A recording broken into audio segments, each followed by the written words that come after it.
through town council, and then we'll do planning and zoning. So welcome to the joint session of planning and zoning and town council. It is Wednesday, July 13th.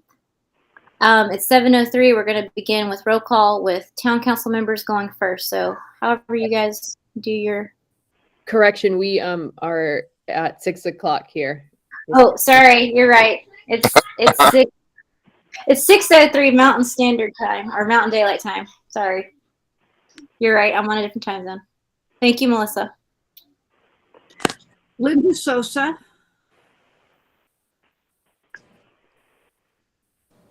Jim was here. Yeah, he was. I don't see him, though. I don't know if he's got a bad connection, but he's listed as being here. And I'm Luann Hook.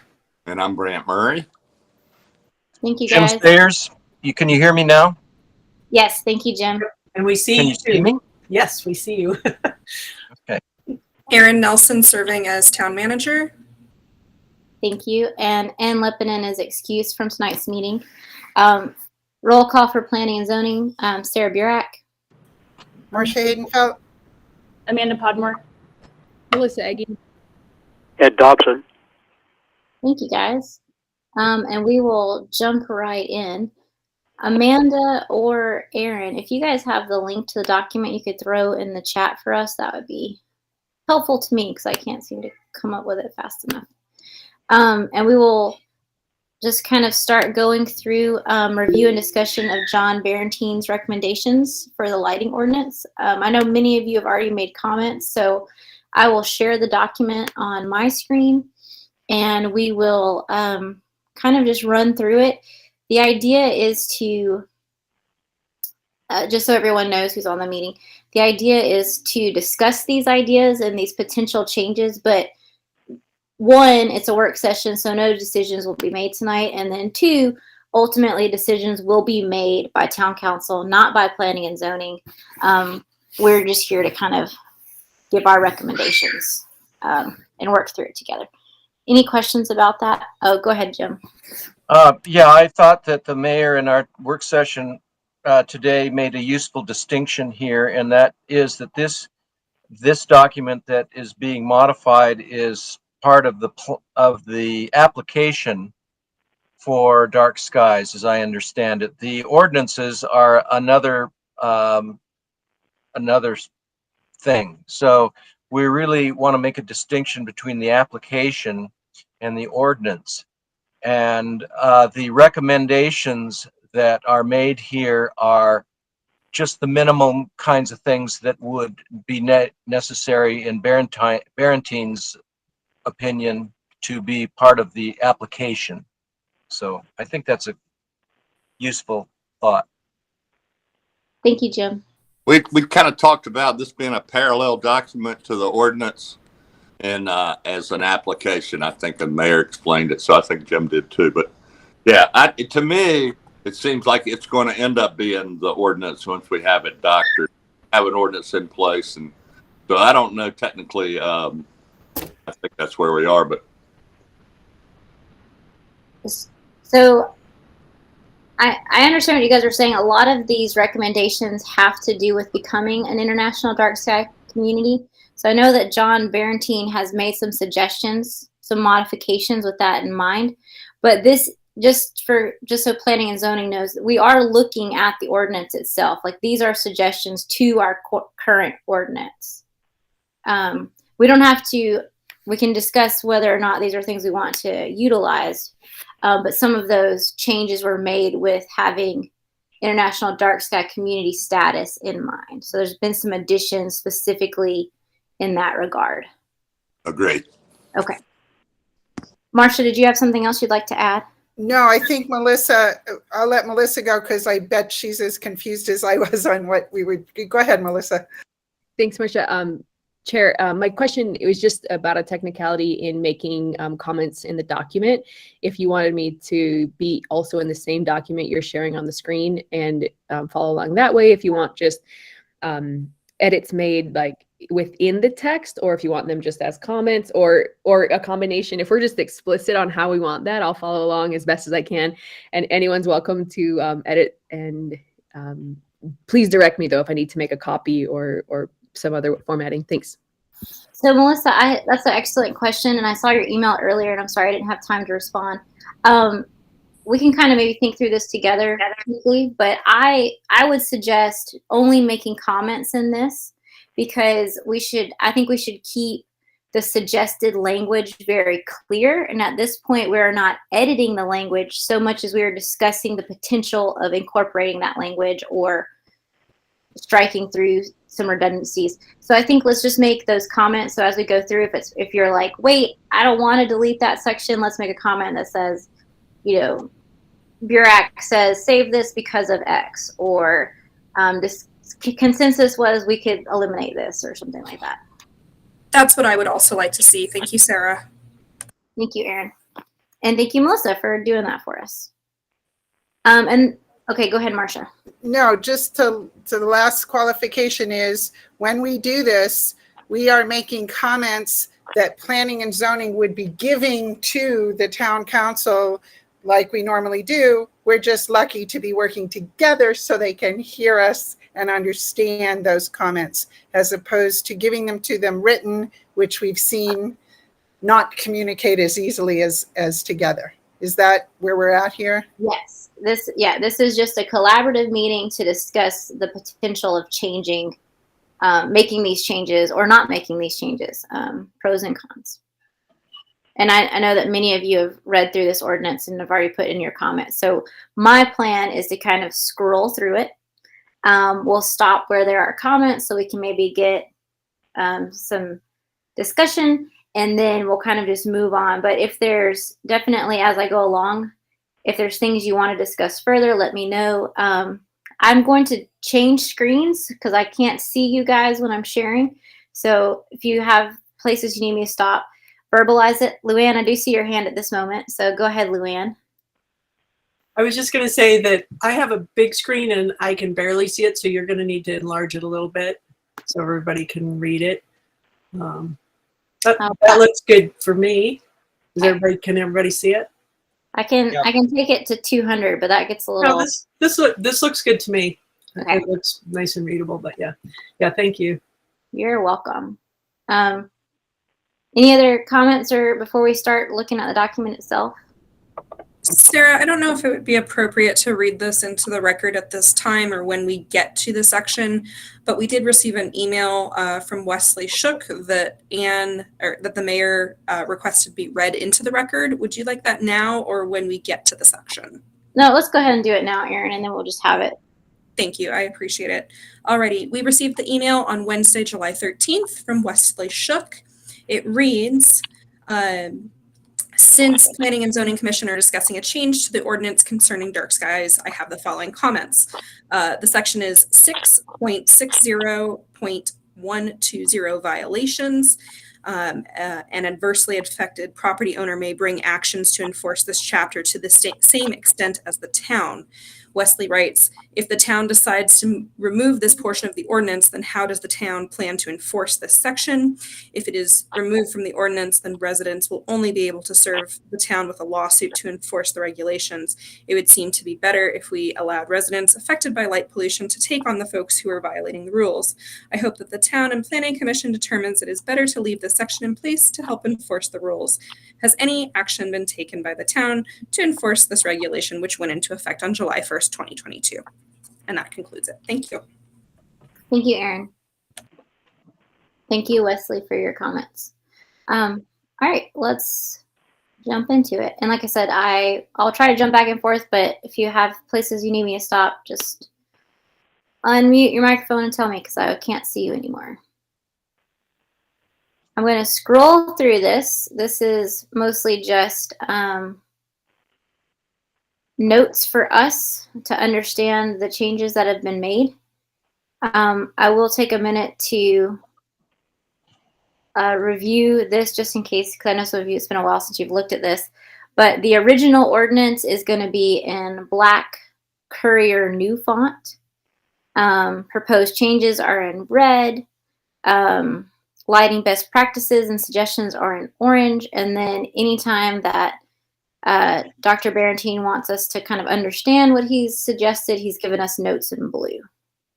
So just as a reminder. And we can see that Anne says she's fine with these organizational changes. It's very minor. Any problems with this? The big change here is the addition of nighttime conditions, which it looks like we have at least 3 that say, yes, please add D. Any other thoughts? I think this makes sense. Go ahead, Marcia.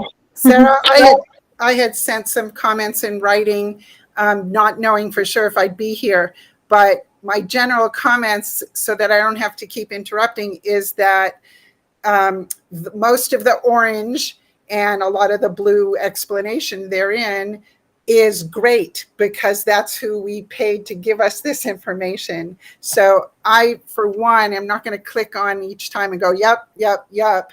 It's more like when there's something that stands out, that's when we should talk, is just my take. Nope, that sounds good, Marcia. Yes, I would agree that most of these are pretty pretty thoughtful additions or changes from an expert set of eyes. So I mean, doesn't seem like we have anyone who's saying don't do it. I do think adding D is important, because it does kind of add that idea that nighttime conditions are important to town. So. All right, I'm going to keep moving. This next section is definitions. One of the big changes, just so we can all, in case we didn't, one of the big changes throughout the definition section is the idea of fully shielded. So Dr. Barentine makes the comment that everything should say fully shielded, and just eliminate, so things either become unshielded or fully shielded.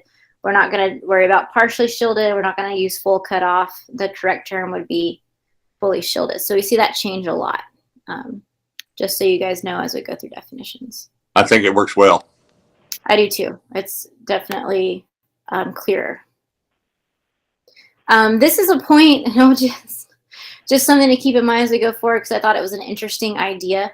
Because as you read through the document, we do refer to security a couple of times, and the recommendation is to eliminate security as a reason for lighting, because there's no real studies that prove that lighting deters crime, and that's very subjective as to whether you need it to feel secure. So we have the word safety. We can keep safety, but removing references to security, and there are more as we go through, but I felt like that might be a point where we want to discuss things.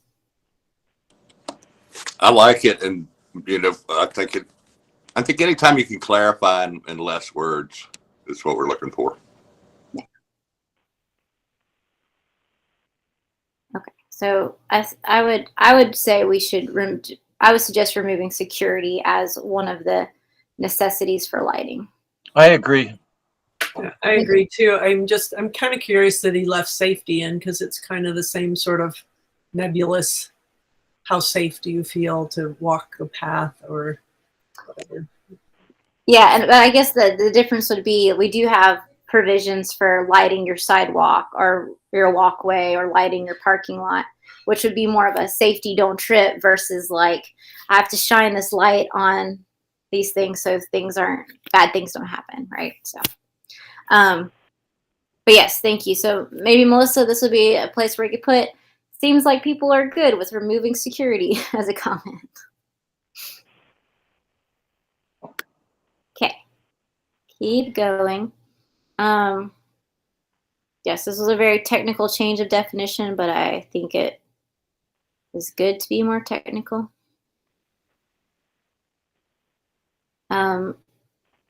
This, once again, developed acre makes it a little more consistent with what is a developed acre, because we've gotten this question a lot. So we might need further clarification, but at least he gave us a little more. Oh, this is the other. This, and when I kept reading this, I was like, am I pronouncing it right? Is it luminary? Is this the word in orange? Luminaire. Luminaire. Okay. Yeah, like the band.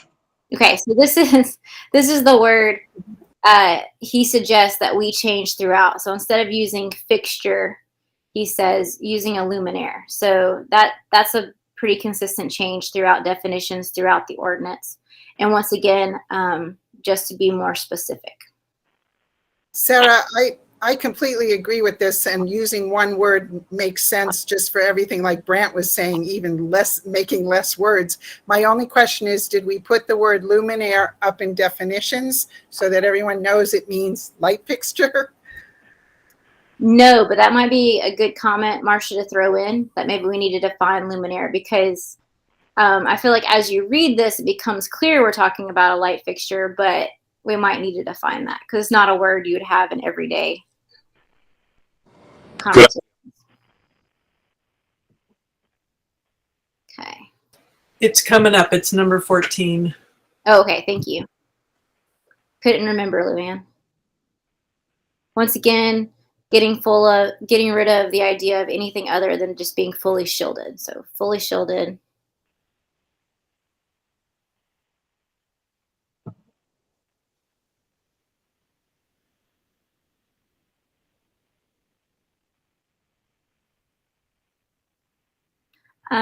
So this one has some comments too. Luann says we need the external sign lighting defined, and Amanda says they agree we need a separate definition. So Melissa, this might be a good place to put we need externally illuminated signs. And I think we kind of refer to this in our sign ordinance, so we should make sure, maybe in our comment too, we should make sure that those are compatible. However we define it there is the same. Good.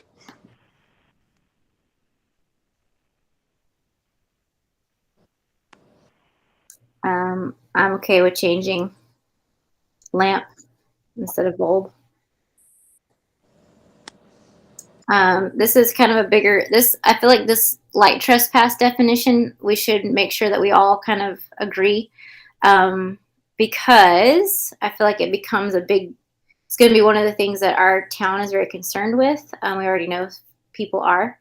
So he redefines light trespass as a condition in which light emanated from a luminaire on one property, not inclusive of light incidentally scattered or reflected from adjacent surfaces, is directed in such a manner that the light directly illuminates any other property. And the reason he makes this change is so that it becomes about how the light is actually pushed through versus how it's no longer like conditional or subjective, right? It becomes, this is the definition, and it's not whether or not you define it as a nuisance. And then if we wanted to additionally define it as a nuisance, we could. So thoughts on that? Sarah, it's Marcia. I think it's important to make sure we like all of this, which I think I do.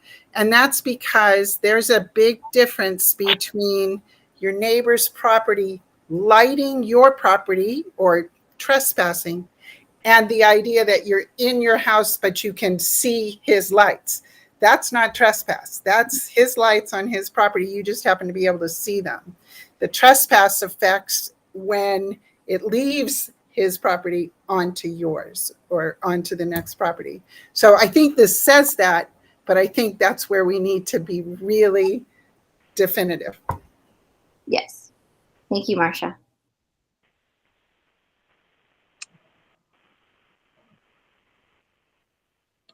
Well, I mean, that's, I don't know if that's a definition, Marcia. I mean, it sounds good, but I mean, if I can see somebody's lights and they're living like 2 miles away, that might be light trespass, you know, or a mile away, or even, 100 yards away.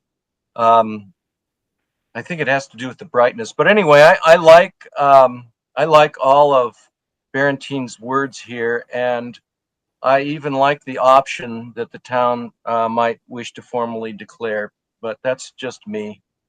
Well, that's good feedback, Jim. I mean, Luann says she would like to put in a nuisance clause. A good idea to add a nuisance clause. So that will be something we can.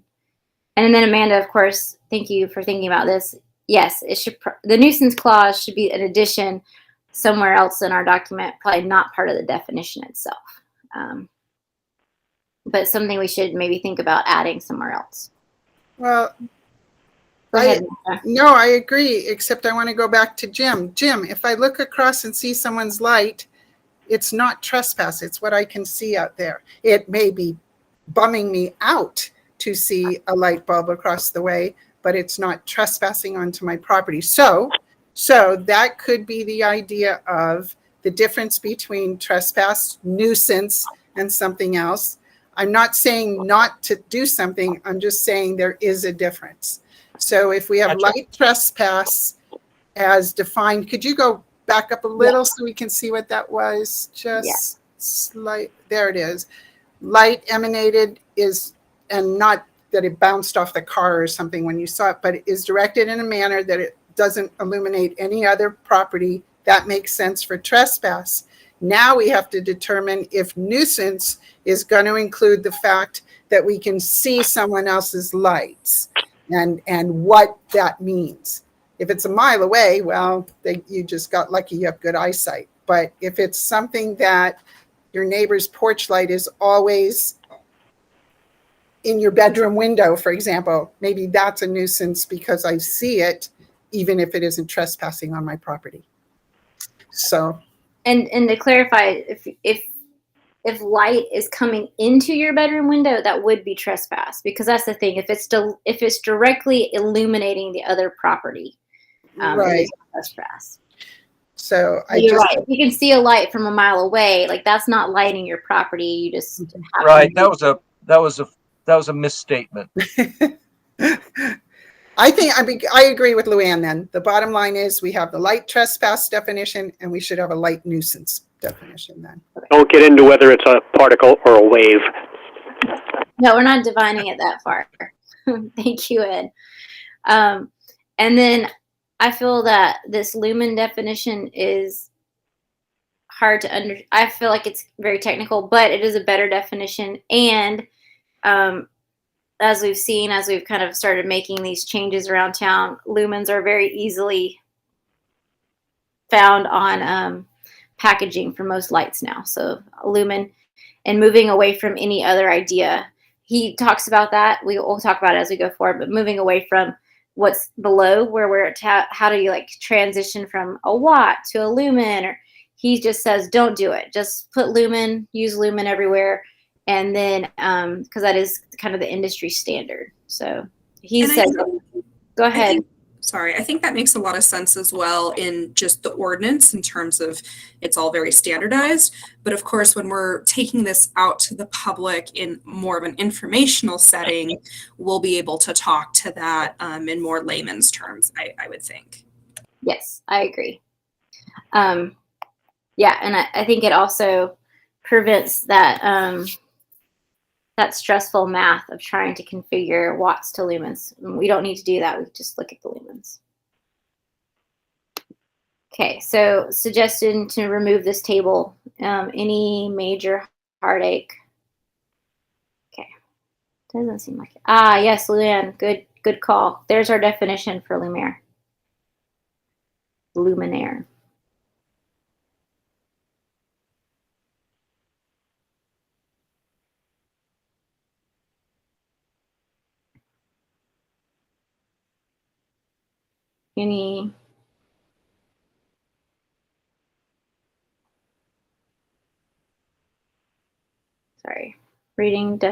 So this goes back to the idea of security and eliminating the idea of having security lights.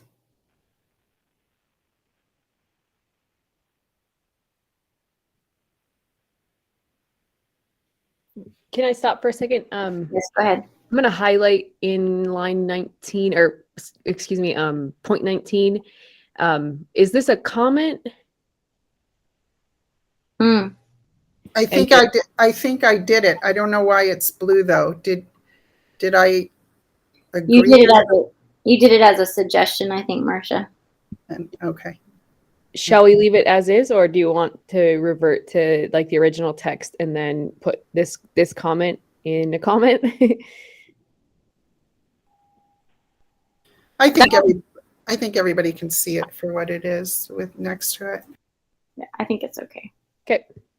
Thank you, Melissa. Okay.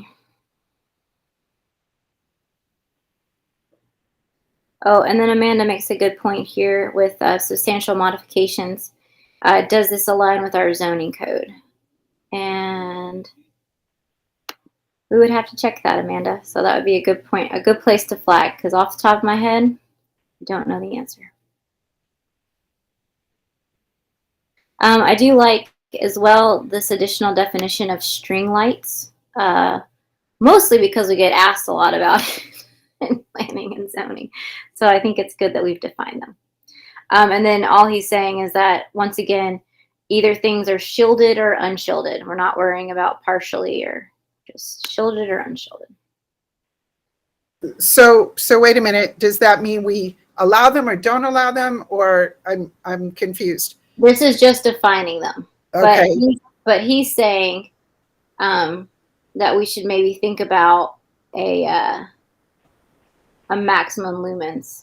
So just a note. Down in the body of it, we should say, and if you're using string lights, they can't exceed this. Okay, thank you. And I think we have there's a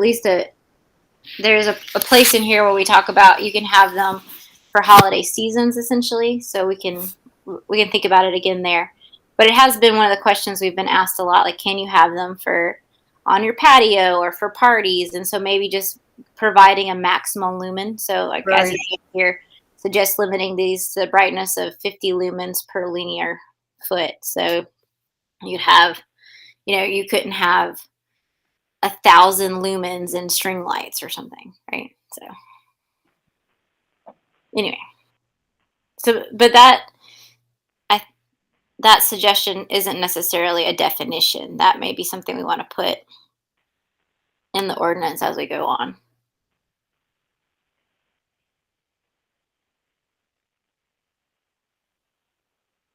And once again, he's kind of talking about it's either shielded or not shielded.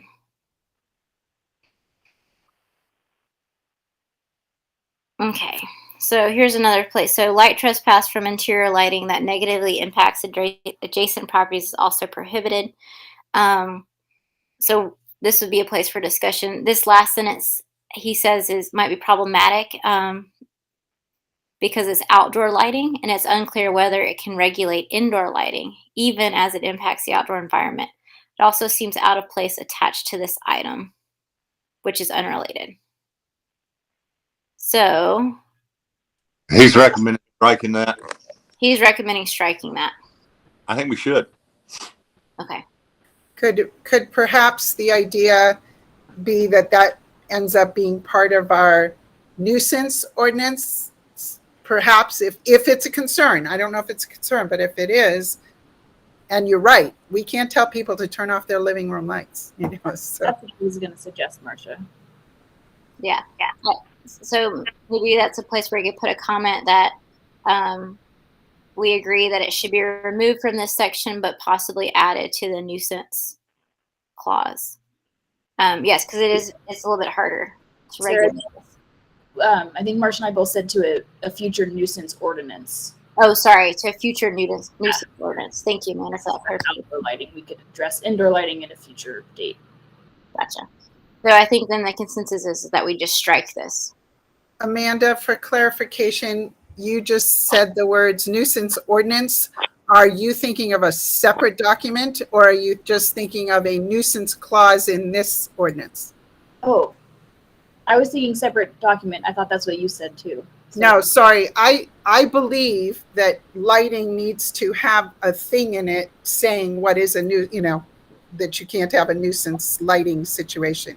Because if you think about it, later we could do noise, or later we could do, and each of those has something in it saying what's good and what's bad.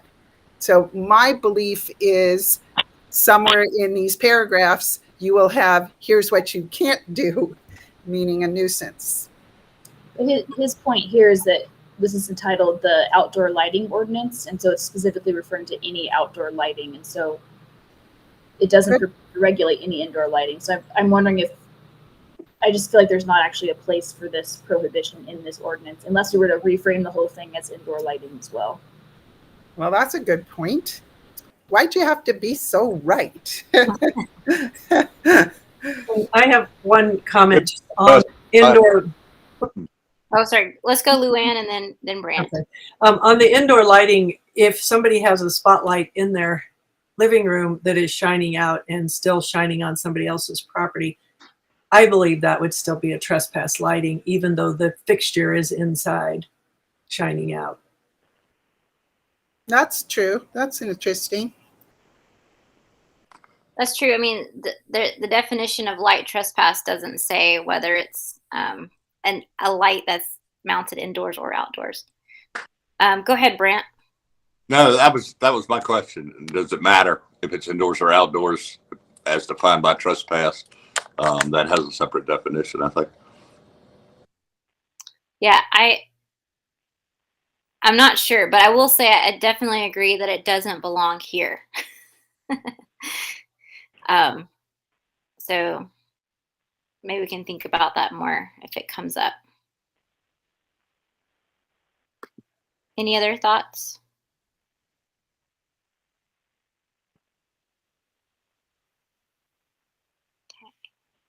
I'm gonna keep going. This is another, I think, point for discussion is about his changes. He puts a recommendation of 10 years for compliance.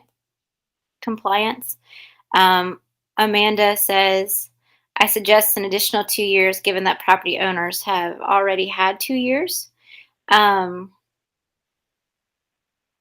Let's see. Okay as to the stricken sentence, but not okay. Anne Lepinen says, okay to the stricken sentence, but not okay to 10 years. Clarification needed. Is 10 years a requirement, or can it be an example? Can it be, by example, 2 years? Luann says, to prevent community struggles, to keep cooperation and prevent unraveling existing support, and to keep, Luann is long. And to keep our focus on getting the designation, let's go with the IDA's recommendation of phasing out all existing non-conforming lamps over 10 years. In the meantime, with the designation in place, we can recognize the voluntary compliers in a variety of ways, work on education, and work on changing out our town lamps as a good example of how it can be done. If we can qualify for the designation as we are, what can be gained by forcing a fast timeline without sustaining these demands? Amanda's response is 10 years is too long, and I concur with the statement that it seems more appropriate for a large metro area. So, do we want to have And any Sarah, more? Sarah, I had emailed that I agreed it was 10 years was too long. We've talked about this enough. If you want the ordinance, do the ordinance. Pick a date and go for it. I didn't comment written, but I'm a 2-year guy myself. I think I am too. They've this has been really in the works since we wrote the general plan. It was really a focus at the time and has continued to be. So there's been a lot of time that this has been out there. Thank you, Jim. Thank you, Brent. Go ahead, Luann. Yeah, so the last line was subsidizing these new rules. So what my concern is that we've got this new law coming in. We've come in as a new group of people. We're coming in. It's the only one that says you have to change to meet our new laws. Every other rule is grandfathered in. You can keep your business running. You can keep your house closer than the 15-foot setback. You can do everything you've been doing because you were already here before the rules came in. So these rules now are here. And it's like I say, like you could move your shed back. You've got to get that off the line. We have a 15-foot setback. We could say every house is going to be green and you got to get it painted. So if there's something that's this important and everybody wants to do, then I think it's really important that we fund it. Let's get people reimbursed for what they put in. Let's get money on. Let's get a list of lights that you can put up, luminaires that you can put up. Let's get an electrician in that is available to go from place to place for whoever wants to do it. Otherwise, let the lights that were here when we came in and made these new rules go with his recommendation of 10 years, so you don't have that as a hassle every time you do something, because we can get the designation the way it is. And when you put on a display and you say, hey, look at all these people, Bluff's a designated town now, these are the businesses that are cooperating. These are, you know, so. And so put a note in here that you, for that, but we're not going to vote tonight. So, you know. Well, we had a discussion earlier and we did it duplicate today. So okay. I just wanted to explain my comment with the planning and zoning, because I love his whole, the whole ordinance. I think he's perked up the things that were concerns. I think he's really done a great job. As I said earlier, I started doing this at least 10 years ago on our own place. It's very important to me. The wildlife aspect is really important. I've been following it for years and years and years. But coming in as a town and saying you must change this, you must change that, is going to be a battle. So how important is that battle? Do you want to do it as a battle, or do we want to subsidize it? Do we want to use our town money and just pay an electrician, and do it that way? I think that will come off better. So that's my thought on the 10 years. Yeah. Thank you, Luann. Were there any other thoughts from other commissioners? I'll just offer a quick thought. I am usually easily persuaded when it comes to like keeping the peace. So just FYI, but my first initial gut reaction to 10 years is that it is too long. And that said, I do like what Luann is saying about like, let's, make it happen for other people without making it a battle. I'm easily persuaded onto that side easily. But my thought is this: who's monitoring those things that are grandfathered in, and how is it then that someone's who's in charge of that? Who has the time to do that? And I mean that with all the respect. And I would say this for probably any other thing that we're saying is grandfathered in. Especially when it comes to lighting, this one's pretty obvious. If people are or are not compliant, it's pretty clear. I do like the aspect of public celebrations for those who are doing great things. And I'm definitely on board with let's help people do this. And if there is money to hire an electrician or hire somebody to go house to house and business to business, absolutely support that. And I'll just conclude with 10 years seems like a long ways out. But if that's all that we have to do to be compliant in the IDA, then I'm persuadable, but I feel like that's too long. Thank you, Melissa.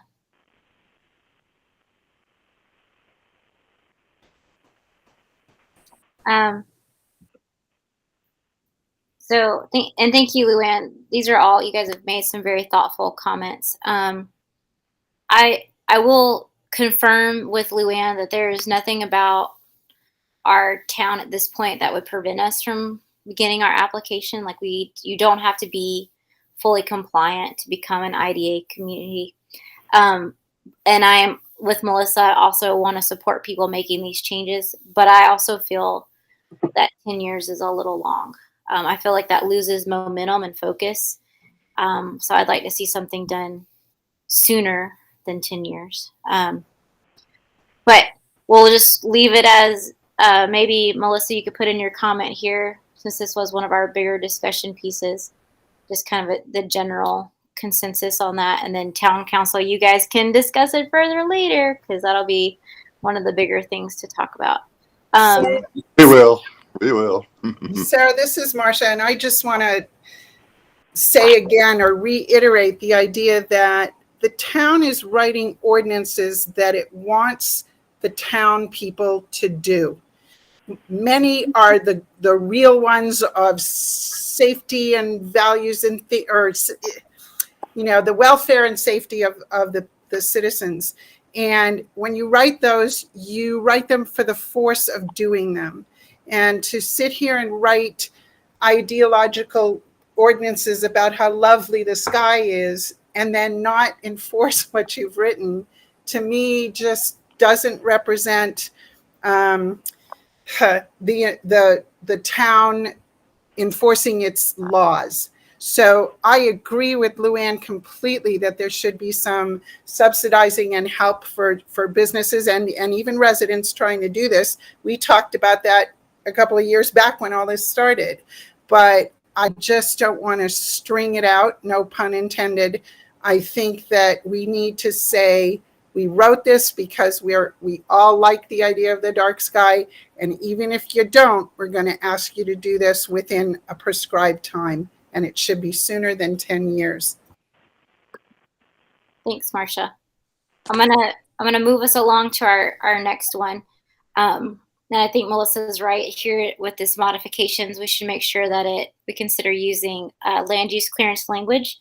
So making sure that we're making making sure they're connected and matched. So thank you, Melissa, for that comment.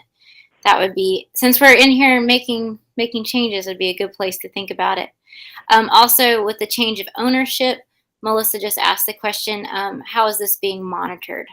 And I don't know if town council wants to speak to that or just think about how is that going to be monitored moving forward, that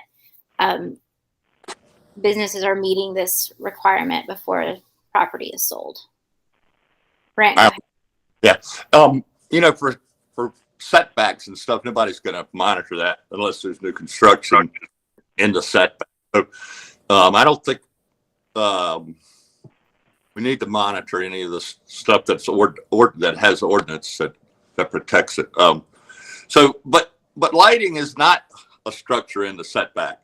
It's manageable with just a little bit of effort. So I think that's what we're asking people to do.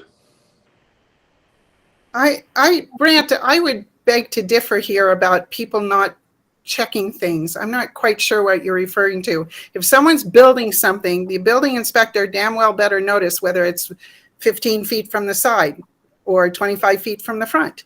They were told on the plans that that's what they had to do. So if you're going to say that there's lighting plans, you're going to meet those lighting plans. So I don't have any idea what you're talking about, Marcia. I don't get it. Yeah, I don't get what you're talking about. I'm saying, didn't you just require a building to be moved out of a setback that's grandfathered in ever? No. Oh no, not grandfathered in.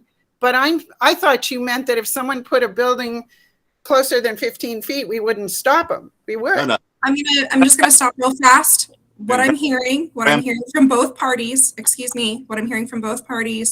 Brant is saying that upon sale of a property, not upon building of a new property. Is that correct? Right. Oh, now I'm sorry, Brant. I misunderstood completely. I thought you meant if someone was building something wrong, we wouldn't stop them, and we would. Sorry about that. Nope.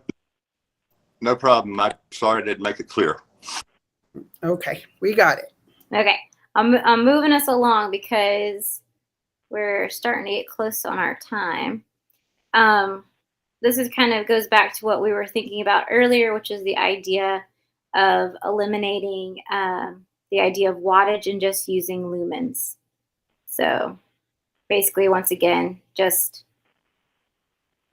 trying to make it easier so we're not doing that interesting math of conversion.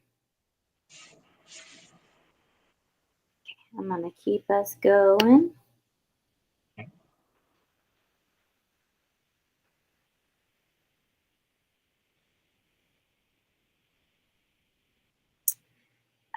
Good question, Melissa. So Melissa says, a certificate of occupancy shall not be issued until such time as the property is subject to a post-installation lighting inspection by the building official. She asked, is this happening? How do we ensure this is happening? I'll just offer sort of rhetorically that if the building inspector is coming out of the county and it's not, I'm not saying it is or it isn't, but if it is not on the list of things the building inspector inspects, do we need to do anything about making sure that's something that is inspected if this is something we're requiring? So more of just like a flag, and perhaps just a rhetorical thought if this is what we're requiring.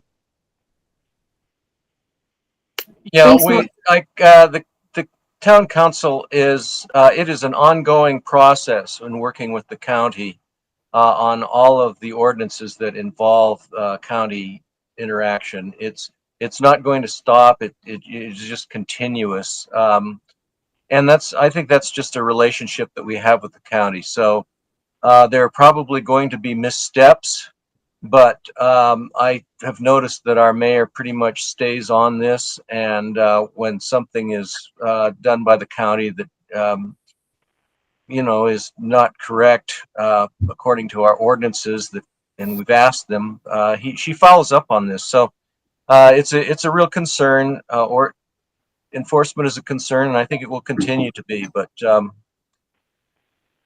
that shouldn't prevent us from doing these things. Thank you, Jim. Thank you, Melissa. Sarah, I also think you just added, or we're talking about adding to the land use clearance, a follow-up inspection before they got their final, to see that had happened. I don't know if we ended up, if you got that on the land use clearance, but it was like, here's what you need to do, and then we'll follow up to see that it was done. It's a final inspection item. Right. That's the simple way to say it. Final inspection by the land use clearance provider. Thanks, Luann.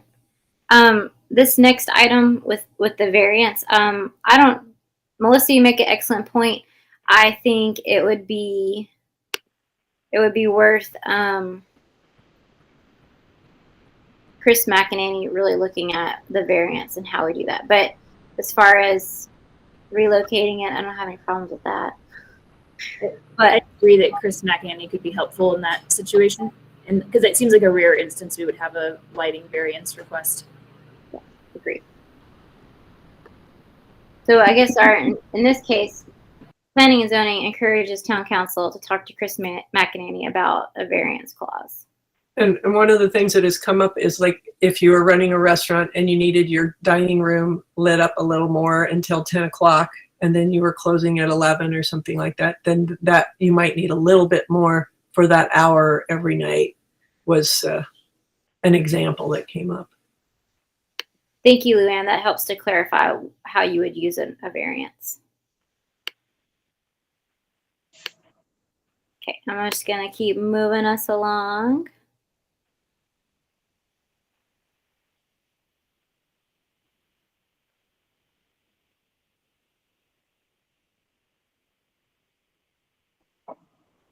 So in this case,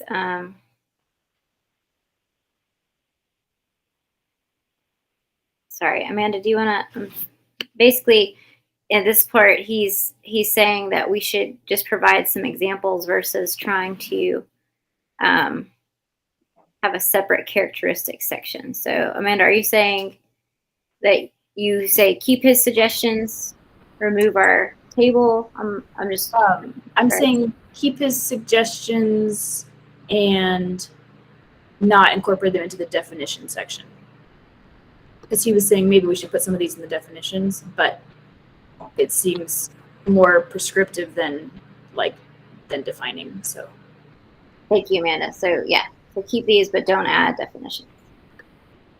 Excellent. Any other thoughts on that? A picture is worth 1,000 words, and those pictures make the most sense. So. Yeah. Okay, so here's, let's see. Once again, this goes back to the idea of fully shielded luminaire.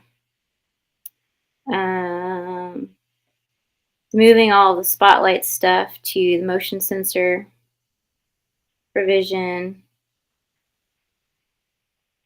Once again, full shielding. Sorry. Anything? Am I going too fast? that's good. Okay. All right. All right. So then, this is one of the bigger changes. Is the way he's established these lighting zones. So we strongly recommend the use of lighting zones as a way to simplify both plan review and enforcement. And then Anne says, okay, but how do we establish these? And then Amanda says, after this ordinance is passed, will we need to propose a map of lighting zones and put it to public comment? Or would it be sufficient to correlate the lighting zones with the land use zones as John did in the table below? All good questions, but let's think more about the general sense of, do we like the idea of lighting zones? Which he only offers 2 for our small community, which is a lighting zone 0, which has no light essentially, and then lighting zone 1, which has various levels of light, which actually, if we look at the table, very much mirrors what the current ordinance has. I like the lighting zone idea a lot. And it's easy to tell, differentiation. Yeah. Okay. Sorry, there's a lot here. So in general, I think we like the idea of a lighting zone. Yes? No? Sarah, perhaps the approach could be like the layover zone, where you make a map of the lighting and you lay it on top of our map, and that's where it hits. I mean, that way commercial and residential butt up against each other here a lot, and so this would just contain the areas that those lights would be. Yeah. Light zones would be, I mean. Yeah. Which is, sorry, I'm going to scroll. I mean, he has a lot in here, but I'm going to scroll down to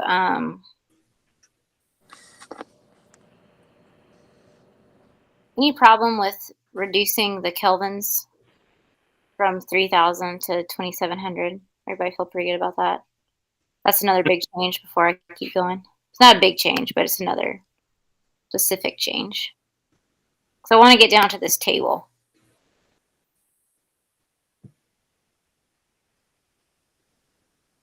Okay. Here we go.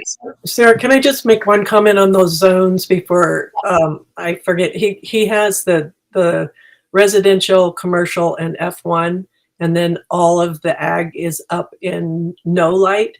And there's a lot of ag zones in town that have houses and so on them. So just we would need to kind of look at that pretty carefully. Thank you, Luann. That was actually one of the things I thought about when I was looking at this table, is that I think A2 and A3, I mean, A3, Amanda, you can correct me because I forget these things, but I mean, A3 allows for things like campgrounds and restrooms. So, and granted, you can have a campground and a restroom without lights, but would there be lighting available for those places? So yeah, I do think, and as you said, you can also have single family residents, so there are houses, things to think about. But I wanted to get to this because one, there's a lot of comments, but for us to think about it. That's a really good catch about the agricultural zones, and I think for is A3 is the recreation one, right? Mm-hmm. That one seems like that would be appropriate to have like similar levels to residential zone. Same with A2, I think, but yeah. So, and once again, they still have the total lumen allowance per acre, and we would have to pull up the original document, but I think is what we currently have suggested. I know for sure residential is 5. I feel like C3 is 45,000. Does that seem right to everyone? Yeah. It does, yeah. So basically, he hasn't changed the overall allowances. He's just changed the idea of where light is allowed, which So we've had quite a few public comments on the amount of lumens allowed. And that's why I was wondering if he agrees that that's sort of standard, or if he just used our numbers and stuck them into zones, was my question.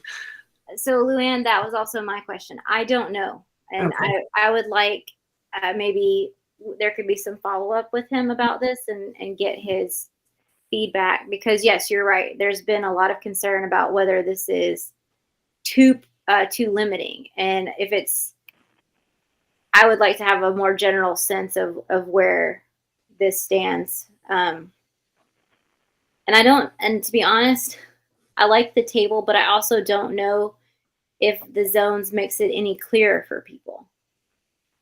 I'm just throwing that out there. Don't agree or disagree. Just does having a lighting zone make it any clearer?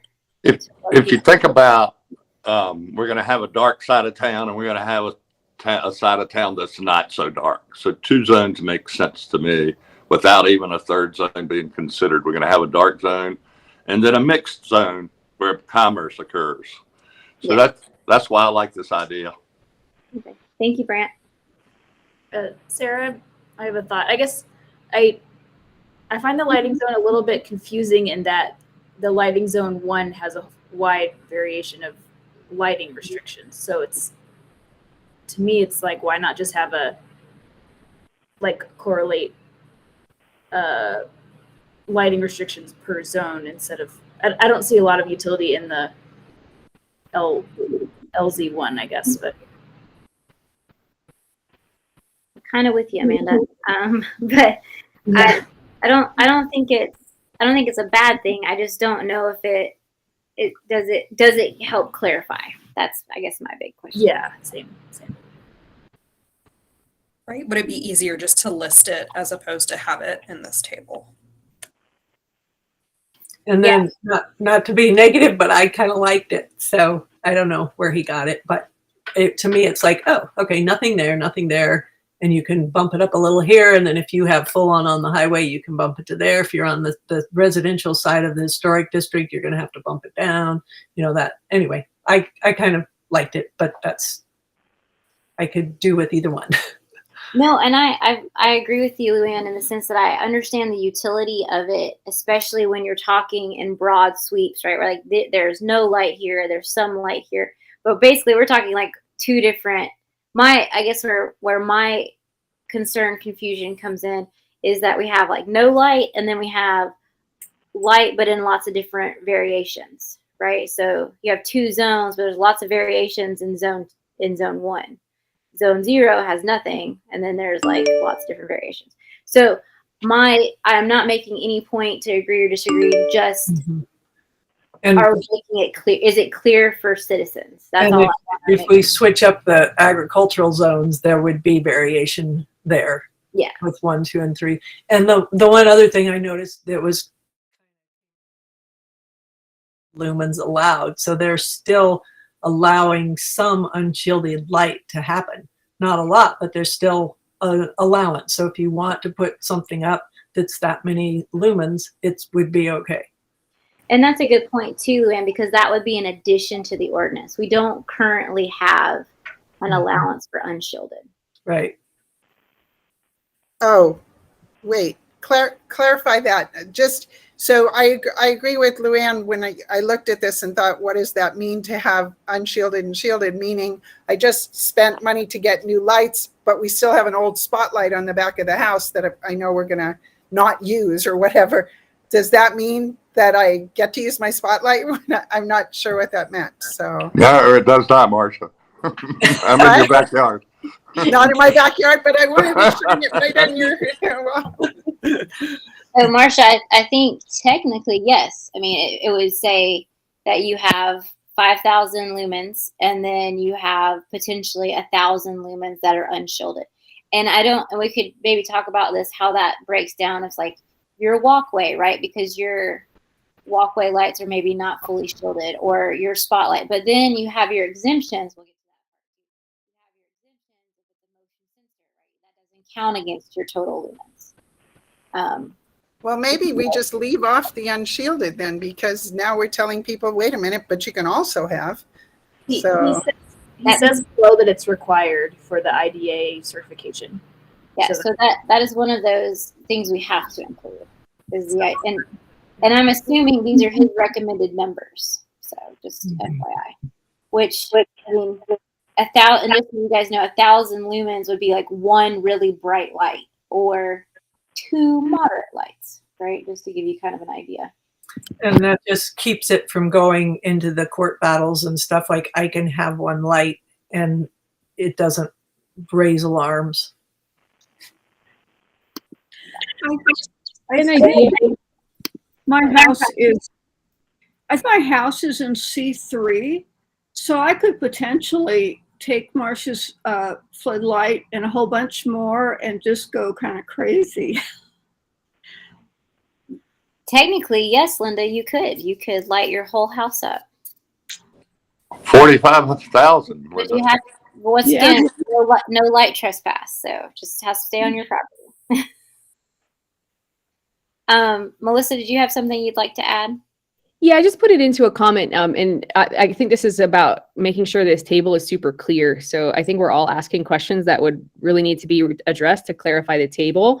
Mine I just wrote was, would it make sense in the first column of lumens to say like the total amount of shielded or fully shielded lumens in that first column? So just I'm just looking for clarity. If we're all asking these questions and we're the ones writing it, then I think the public will have questions too. So just considerations.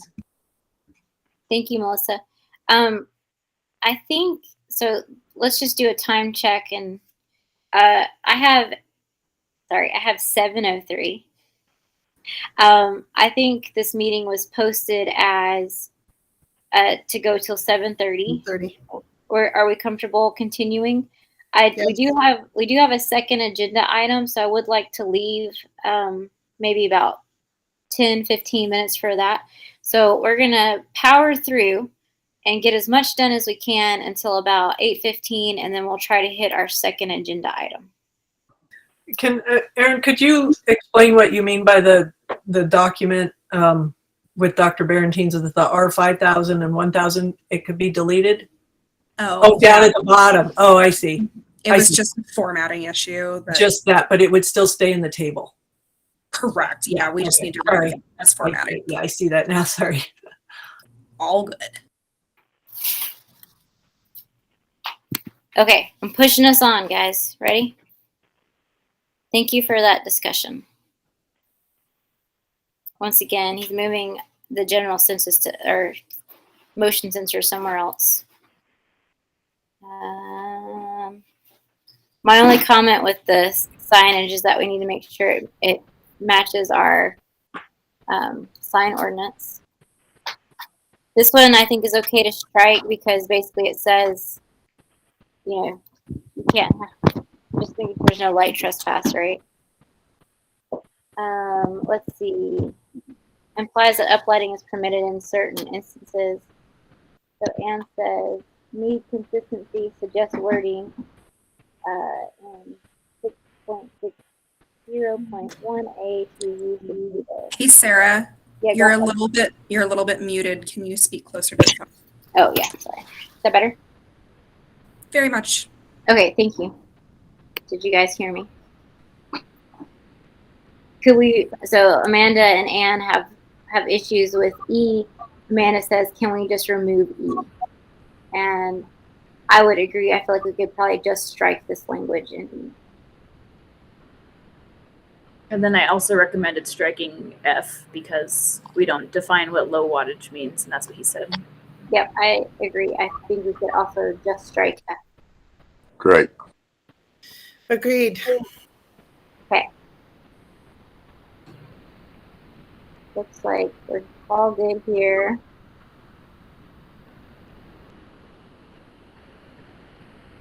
Once again, the idea of deleting the idea of necessary. We don't define necessary lighting. That's kind of arbitrary. All right, let's see. Here, Aaron says, can we simplify this to all luminaires mounted on or recessed into lower surfaces of gas station canopies shall be fully shielded and shall not yield conditions of light trespass. Luminaires shall not be mounted to the top or sides of the canopy, and the sides of the canopy shall not be illuminated. So once again, Aaron's just trying to like make it more clear. I'm fine for those suggestions as well. I think a good point here is once we've determined once the town has determined what they want to do, the writing should be as simple as possible. So that's a good example of it. You know, they want the lights under the canopy, say that clearly. Yes.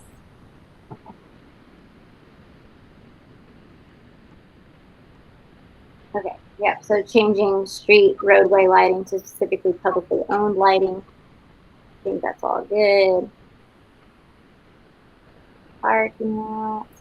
Recreational lighting. So these are some places where they added some language to match the IDA requirements.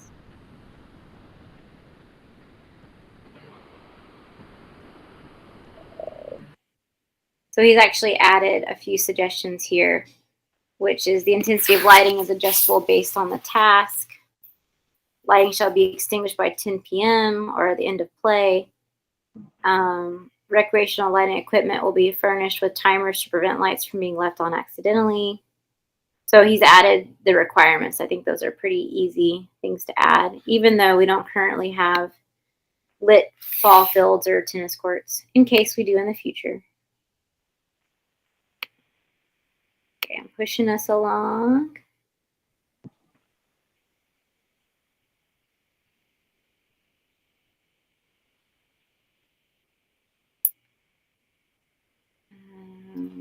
I do really like and appreciate the work that he did on this. I think it's great. Just a comment on the last few things that you scrolled through, which was the performance lighting and things like that. And my comment would be just to be careful the way we write it, that says, if you're doing something outside for entertainment purposes, the lights can stay on. Then they should come off when the production is done. And I just want to be careful of none of this, you know, oh, it's 10:03, shut off the light, or and I think it does it okay. I'm just throwing it out there. We've had some complaints in the past of, you know, oh, the community center was on. It's like, well, wait a minute, there's something happening. That's why it was on. So I just want to be clear.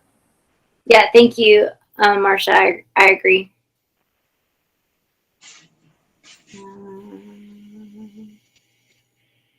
Okay, I feel like we're all good here still.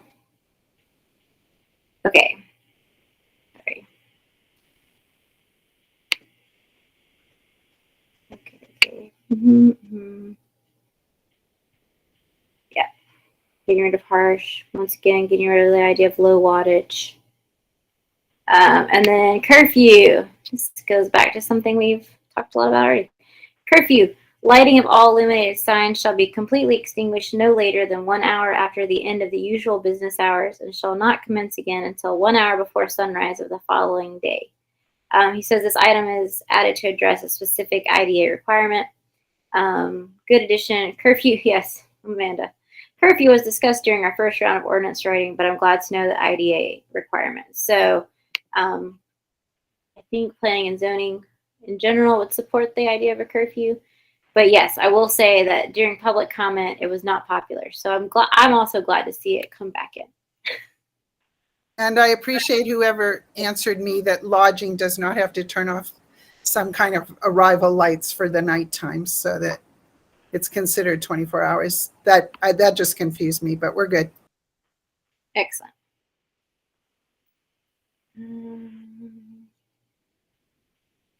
Yeah, Melissa, you bring up some good ideas too. So curious if there's considerations for which lights are left on at 24-hour establishments. So versus vacancy, parking, good things for us to think about.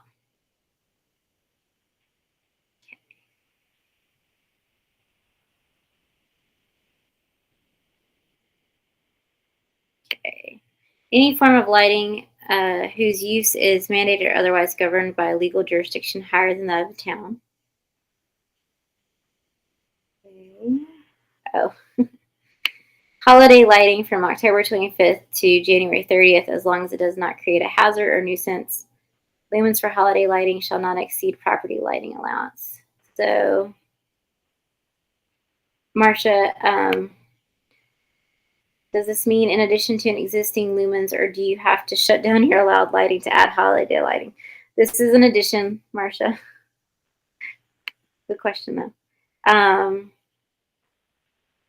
may create a First Amendment concern, instead maybe for a period not to exceed 60 days. Okay. So, and then Anne comments, our implies Halloween through question, all kind of Christiany. Agree. And so, yes.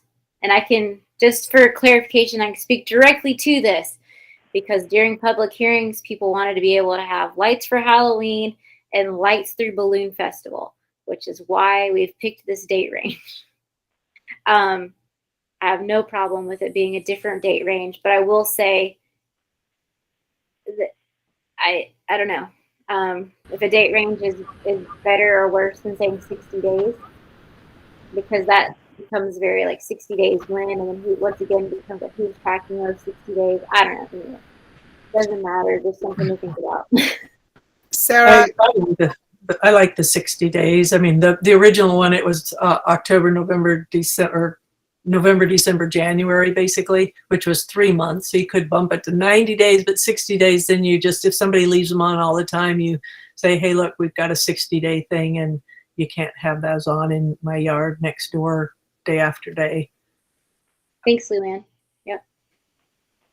I'm sorry, I just don't have lumens listed on the side of my Hanukkah candles. So when all 8 of them are going, you're just going to have to live with it for one night. Yeah, this is holiday lighting is an addition. Oh, in addition. Okay. In addition to your allowance. You don't have to like leave off a porch light so you can have your menorah. All right. Okay.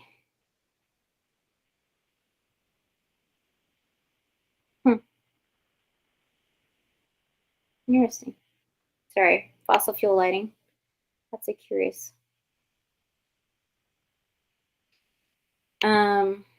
Let's see. Lighting employed during repairs. Yep, of course. Let's see. Lighting of federal or state flags, providing that all the following conditions are met. So,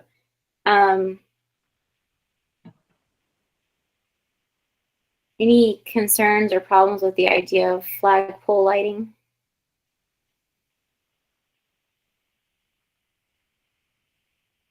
Yeah, so once again, Anne makes the point that we can't enforce this on things like federal property or say the school, which is state property. But it is, I think, worth including.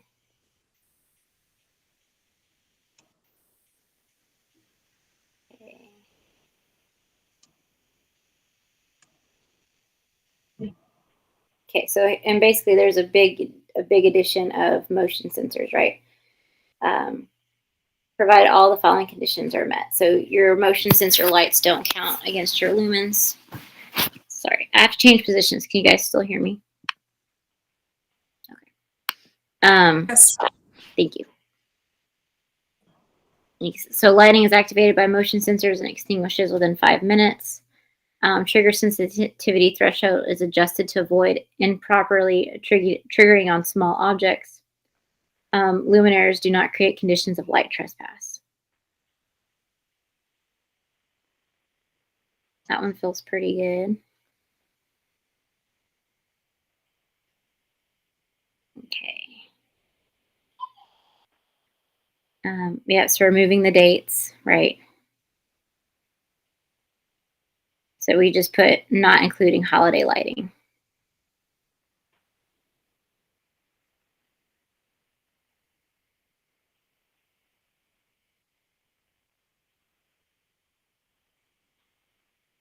Okay, I like this addition of light that dramatically varies its output.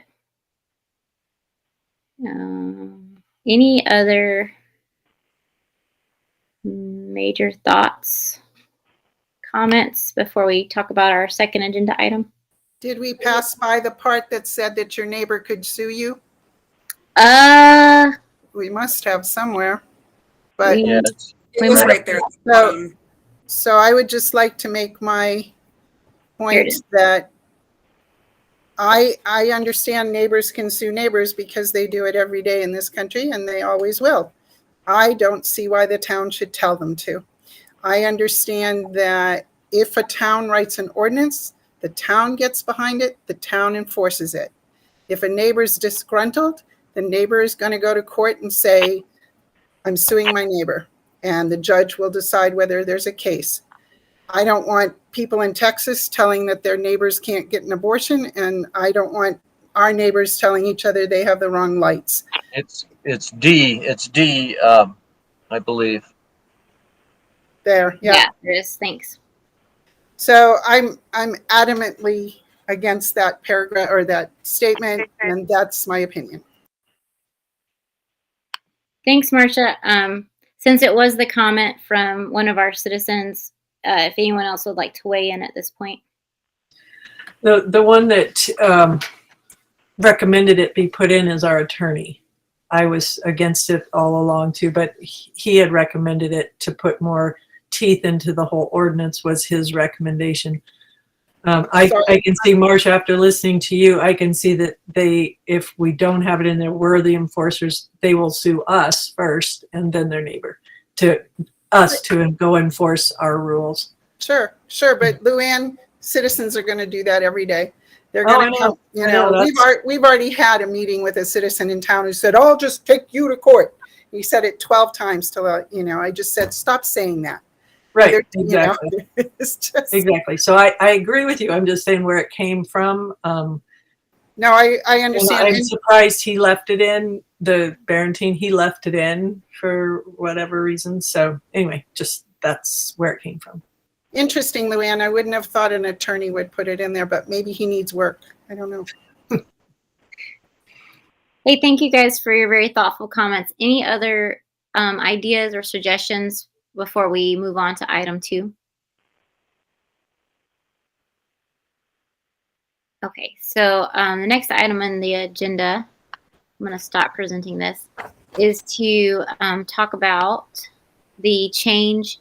So discuss the recent edit in the zoning ordinance that relates to duplexes and develop a plan for communication between the town of Bluff, the Bluff Town Council and the Planning and Zoning when reviewing proposed edits.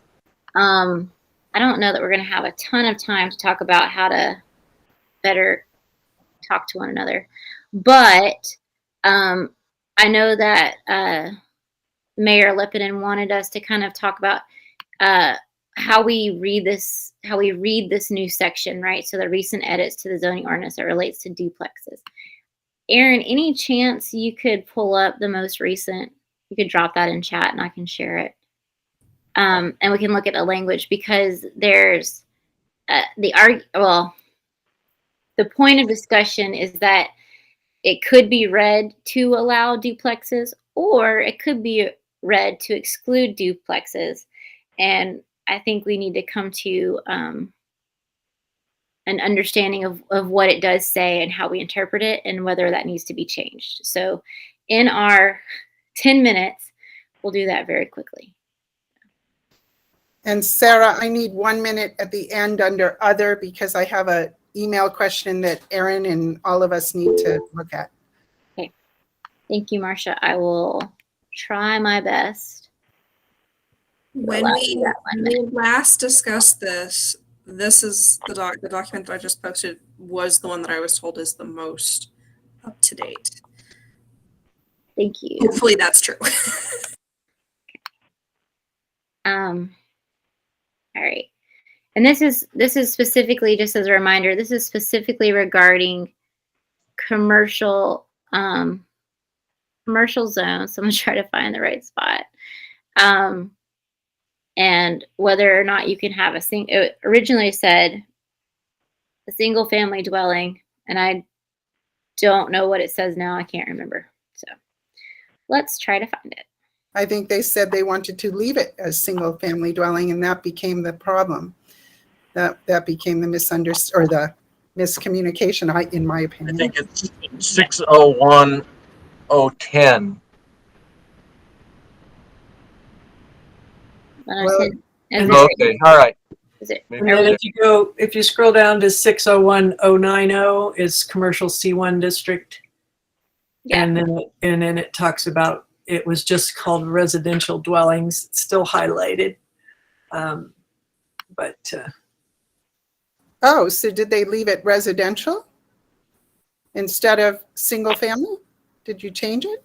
Keep going down to I mean, See, I think this has not been updated. It hasn't been updated because what we voted on was to leave it single family dwellings. So there Hey, is. Linda. There are a couple things on here that got posted before it got like completely, there's still some color marks and whatnot. Okay, so this is the point of contention. If town council chooses to make it residential dwellings, then yes, a duplex would be allowed in a commercial zone. If it truly now reads single family dwelling, I think it is very clear that it can only be a single family dwelling. Agreed, Sarah. And I think we heard from town that they dismissed our residential dwellings and left it single family. So I think that's where our confusion came in was, wait a minute, we suggested you change it. You suggested you won't. That's not what I remember. I remember us trying to clarify duplex, and I looked it up today. The definition is really simple. It's one building with a common wall. So duplex is not a complex idea. I'm not sure what the problem is. So what had happened was planning and zoning wanted that switch so that along the highway in any of the commercial zones, there could be apartment buildings, duplexes, there could be places for people to live. And it was this is not part of the IZC, which is the International Zoning Code. International Zoning Code says don't make people live in your commercial zone. This had been an addition that the town put in because of all the businesses that have individual houses. So it was deemed that if you were in the commercial zone, you could have a one family house in that zone or on that piece of property. But to build apartments and duplexes was what the discussion was. And then that's when the council, and I try to communicate as much as possible back and forth. And that's why I appreciated this. This is what I've been trying to for a while. Everybody needs to discuss it. And like Sarah said, at the end time, the elected officials have to vote. But to get everybody's input is so critical because you guys are the ones that have been studying the ordinances. You've been looking at other towns. You've been doing all that. So anyway, the final decision was to leave it as a single family residence if it's on a commercial piece of property so that it wasn't all mixed up with residents. I don't remember that. We need You to were there. I'm not sure. Yeah, I'm not sure that's right. Either. It was a 3-2 vote. It was Sayers, Brandt, and me, and Ann and Linda both voted to do the other.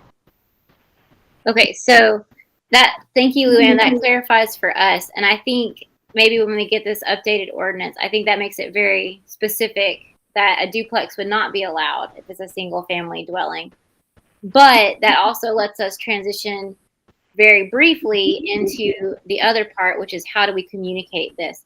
So maybe in the future, one of the things we can strive to do is when we have major ordinance changes and recommendations, we have a joint meeting so that we can walk you through our suggestions and our thoughts, and then you guys can have a meeting versus you trying to read it and interpret what we were doing and then vote.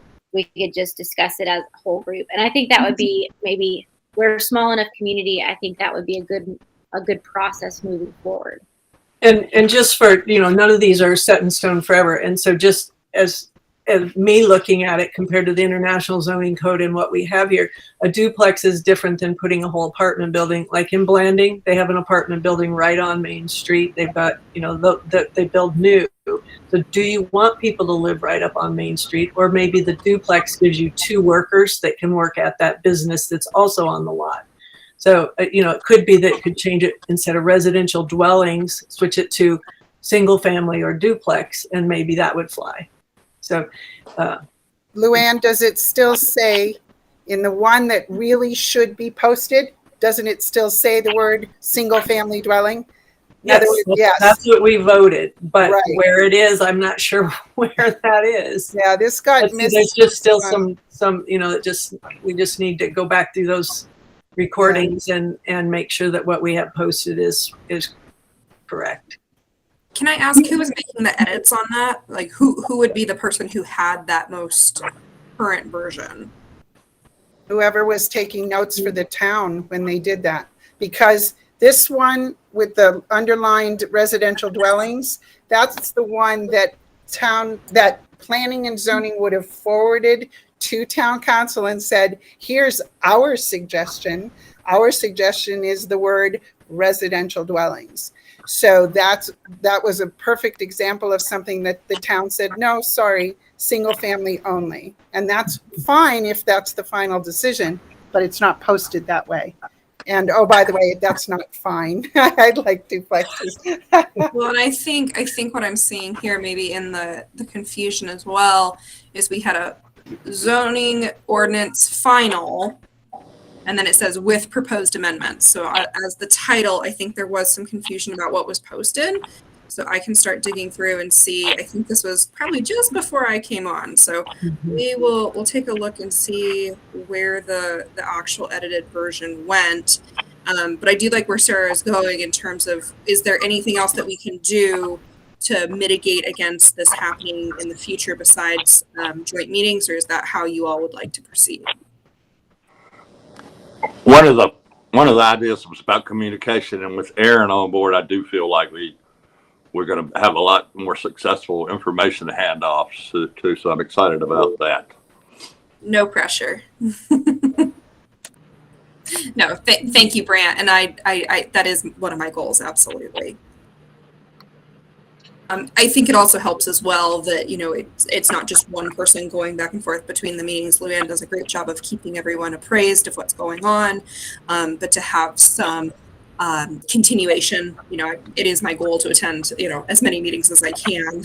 So that will help. A couple of things that I've kind of heard that I disagree a little bit with. I know a lot of the commercial districts have residences there, and I'm not against people living in commercial zones. If I think about riding through town, a lot of the commercial areas in town have residences, so that's not something that I'm hung up on at all. And I want people to be able to use their property. I'm not opposed to duplexes. I just want it to be simple and clear. Yeah, thanks for that. But just to be clear, Sarah, we're not opening up for discussion whether or not to change it because it'd have to go back to public hearing and stuff.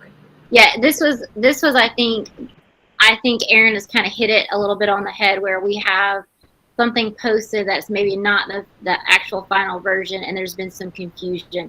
And the confusion was around how we're interpreting this. But if, as Luann said, if it's read single family dwelling, then there's no discussion. And so I think that was the clarification. And then the caveat being, how do we communicate this better in the future?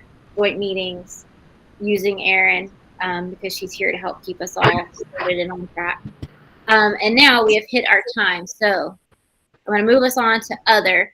Marcia, you have an other. Is there anything else we need to discuss? Luann, you got something? So we'll do Marcia. Okay, go ahead.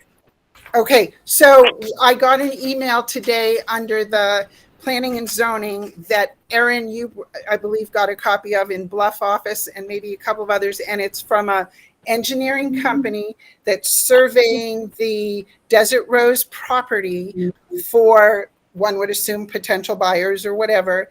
And that request was for planning documents and you know. So my question is, who would be responsible for answering that to get them the information and say that some of it the town might have, but most of it the county would have?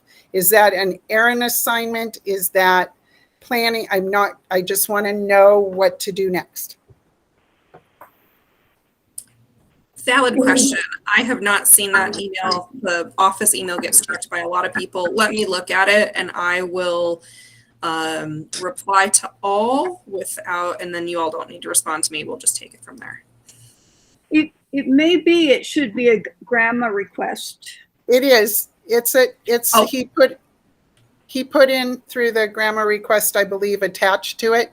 I didn't get a chance to read the whole thing, but he's looking for, actual public documents the key to this conversation is we don't have most of it. It's mostly the planning office out of the county. And he also mentioned, for example, fire department. So, you know, we might have to ask Anthony whatever, but I just don't know who's going to focus that. We'll take it off your plate. Linda's got it covered. Yeah, it needs to go to the town. And it should be on a grant request form if it isn't. I'm not sure, Linda. It was attached with something about records requests, so okay, I believe great. It was. Thank you, Martha. Thank you, Linda. Okay, Luann. I just wanted for Aaron, as much as anybody, May 3rd was the date that we did it. We did the whole agenda first and did all of those final votes at the end. And we went item by item and decided what to do. And then we voted for the whole. There was quite a compromise on quite a few. The other one that stayed in was the 50-foot setback. The other one that didn't make it in was kennels in agricultural lands. So there were a couple others besides the single family that you had recommended that didn't go, and then some that did. So, but it's May 3rd was that meeting, and at the tail end of it, if you're scrolling through the audio. All good. Thank you. Thank you, Luann, for looking that up for us. Okay, anything else before we adjourn?